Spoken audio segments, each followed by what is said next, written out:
If you spend any amount of time on the internet, and let's face it, we all do, you quickly realize that fandom is often defined by what we don't like about something rather than what we do. I deal in the realm of movies. I'm always talking about movies. And one of the things that I've tried to bring to all of my coverage, from a review to a spotlight on something, is to really talk about what I enjoy, but to go deeper into the experience of movie watching and break it apart, look at themes, look at all the different aspects, all the moving parts of a movie. And invariably, because it is the internet, I will post the review, or I'll post something, me talking about, connecting, going to see a movie and liking it or something like that. And someone will say, worst movie ever. Or something incredibly reductive, like, this movie's horrible, with no qualifications, no explanation, no elaboration whatsoever. And again, I know this is the internet. This, it's like, you gotta let it go. Forget it. It's Chinatown, right? But as movie fans, if you're watching this, chances are you're a movie fan. I feel like we've really got to do better to reframe how we talk about movies. And I would go as far as to say how we watch movies, because it seems like there's a huge audience there, potentially millions of people, that are walking into a movie and not saying, okay, director or filmmaker, take me on a journey, take me where you want to go, and I'll follow you, and if maybe I'll like it, maybe I won't. It seems like more people are going into a movie with their arms crossed and saying, all right, win me over, prove me wrong. That's not how we watch movies, or it's not how we're supposed to watch movies. I'm one of those people that believes that movies are art. They are an art form, and they reflect their creators. They have things in them to talk about. And even if I largely don't connect with a movie, there's usually something in that movie that I do connect with. It could be a performance. It could be a setting. It could be a line of dialogue that really resonates with me. Even if everything around it doesn't work for me, there's something that I can latch onto that will make the movie redeemable in some light if it is an otherwise irredeemable experience. There is less and less of that. And of course, it's because negativity gets far more engagement. Of course, it's because it's so much easier to hate something than to lift it up. It's easier to tear down than to build. But I'm seeing this now from people that should know better. I'm seeing this from, quote, critics, from people that have, millions and millions of views and like hundreds of thousands of followers, saying things about movies that people who love movies should not be saying. And I just wanted to confront this. I wanted to make a video about this to say, hey, this is a thing that's happening, and I think we need to be better about this. I don't think that I'm going to be able to hold back the tide, but what's the phrase? It's better to light a candle than to curse the darkness, right? So this is me lighting a candle, as I often do when I've got something that's stuck in my craw.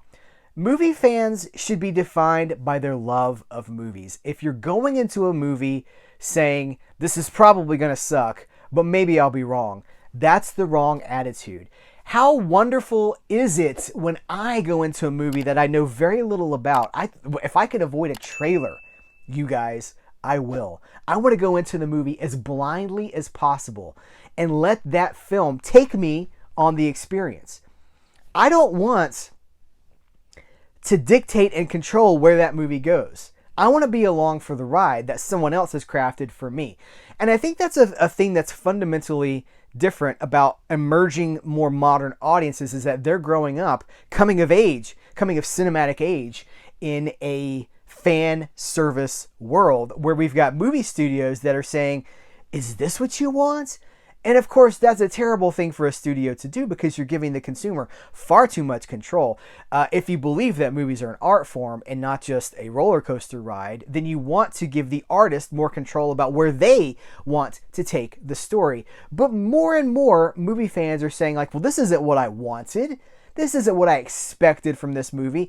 That's not how we should be watching movies. I don't know what we do. I don't know where we go from here, but I am so tired of seeing people in my own movie circle just blasting movies as being the worst movie ever, or being a terrible movie, without praising any of its qualities. And you know what I think part of the problem is they haven't seen the movie that they're talking about. They're parroting opinions that they've heard others say, and that's a huge problem. So many people have argued with me about movies that they haven't seen. How can you argue defend or argue against something that you haven't seen. You can't.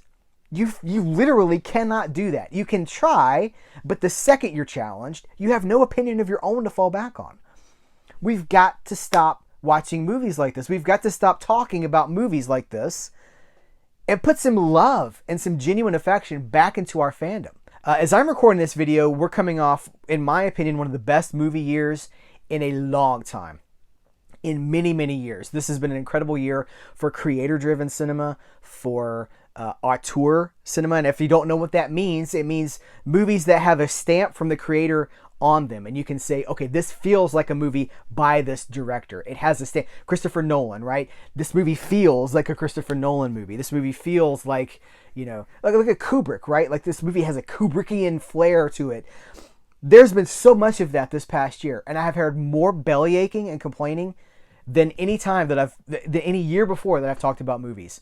We are such an unhappy fandom, but we have so much to be grateful for, so much to be thankful for, and so much to enjoy, but you never know it from the way so many of us are talking about movies. Let's elevate the conversation. Let's spread our love, spread our fandom. If you are only able to say something negative about a movie and you haven't connected with anything, I would challenge you to broaden your spectrum, broaden your mind a little bit, and try to connect with something in that movie. If you come out of something, if you watch a movie and you're like, well, that was terrible, go back in your mind and be like, well, what was in there that I did enjoy? Because I guarantee you there's something there. So look, I make this video in hopes that it will encourage some of you to reframe how you're watching and talking about movies, especially on the internet. Criticism that is all praise, or that is all bashing, all negative, though that's not really criticism at all. That's just, that's really just going for clicks, I think. What a real movie critic can do, what a real conversation about a movie entails, is looking at what works, looking at what doesn't work, and looking at how it all comes together in the final package. We need so much more of that than we have right now. We're in echo chambers. We're being siloed by algorithms, and you just get more of what you already watch and what you're already hearing. You're having your opinion served back to you for clicks and for profit, but we can elevate the conversation. We can have more meaningful, deeper conversations about the things that we love. We need it now more than ever before. Guys, thank you so much. I appreciate you. Subscribe to this channel for more content like this. Thumbs ups. Continue the conversation in the comments below. I appreciate you. Take care. Until next time, I will catch you later.